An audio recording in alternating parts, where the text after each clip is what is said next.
Those of you who missed this particular gathering, you were missed. However, if you were going to fly, if you attended,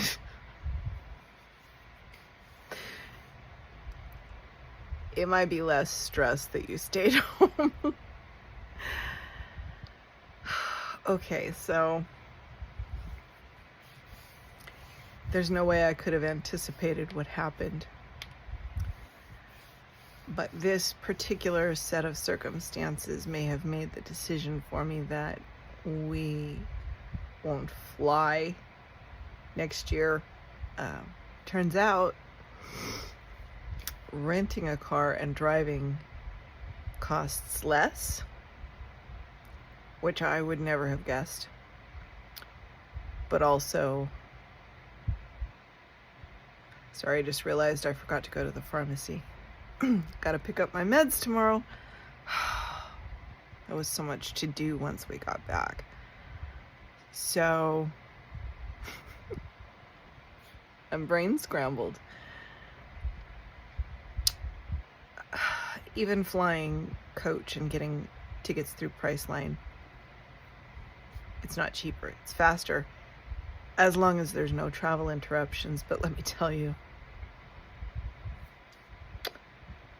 if this is the first of my recent posts that you are running across, we ended up stranded in Charlotte, so we just drove all the way home from Charlotte, North Carolina to San Bernardino, California. We rented a car under duress of circumstances, and we didn't get hotels on the way home. We didn't get to sightsee. I stopped and saw one friend, but other than that, we just, one driving, one sleeping, switch. And those switches were getting closer together as we got tired and more tired. And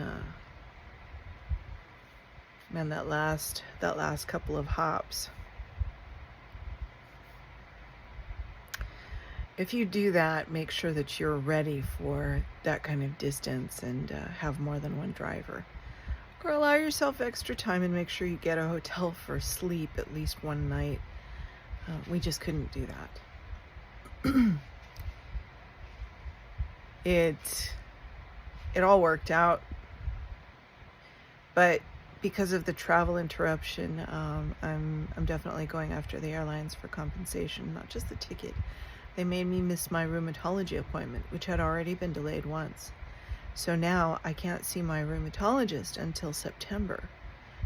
As a lupus patient with some recent issues, I'm supposed to be in there every 6 months. It's going to be almost a year since my last appointment because of all this.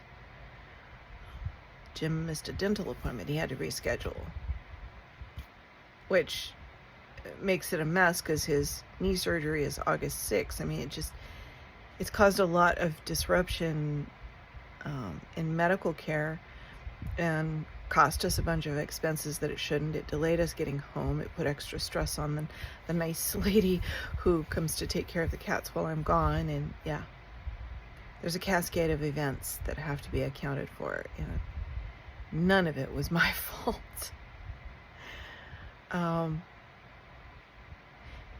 Have a backup plan if you're traveling distances. We couldn't have anticipated this, but have a backup plan. We had to make decisions very quickly. When we rented the car, it was the last of 4 in that pod that would have been allowed to go cross country, because some rental cars are local only. So that can become a problem. And everyone was scrambling for ways to get out.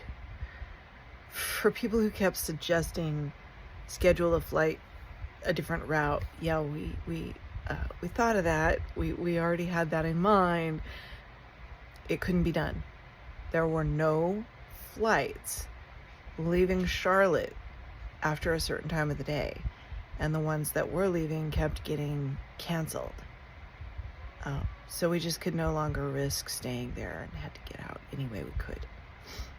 I tried. I would have routed that flight anywhere. I literally was sitting in the airport on the phone with Priceline going, this was in Newark while we were on delay. It was 7 hours late leaving. So I was on the phone saying, I don't care where you route me. Get me out of Newark. Get me out of New Jersey now. And they were not helpful. So my other advice is don't use Priceline. Don't use any third parties. You give up a certain amount of rights and you're going to get bounced back and forth. Talk to the airline, talk to the third party. No, talk to the airline. No, talk to the third party. Everybody's passing the buck. Nobody wants to take responsibility. It might cost you a little more to book directly with an airline. Do it anyway. And if you can't afford to do that, just don't travel. Not if it's important that you stay on schedule. If you can afford delays, if there's nothing important hanging over you, go cut rate. If you're able to cram yourself into coach economy seats, go cut rate. I've done it. But yeah, if there's anything depending on a schedule, depending on things going off without a hitch, don't do it. Yeah.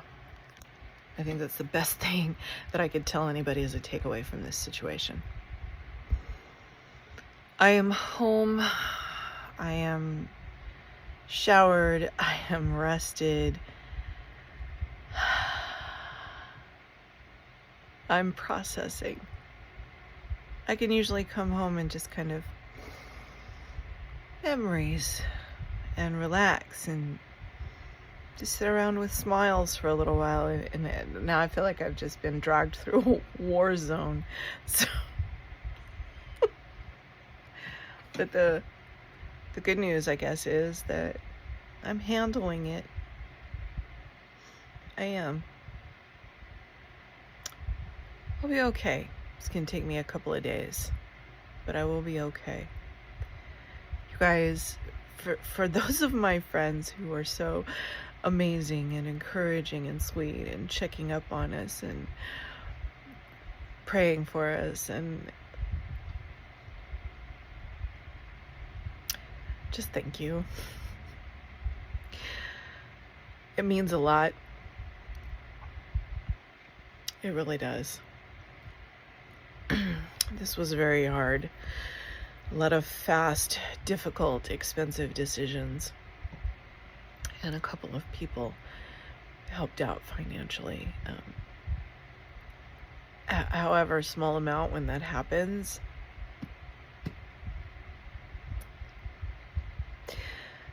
it is so deeply appreciated.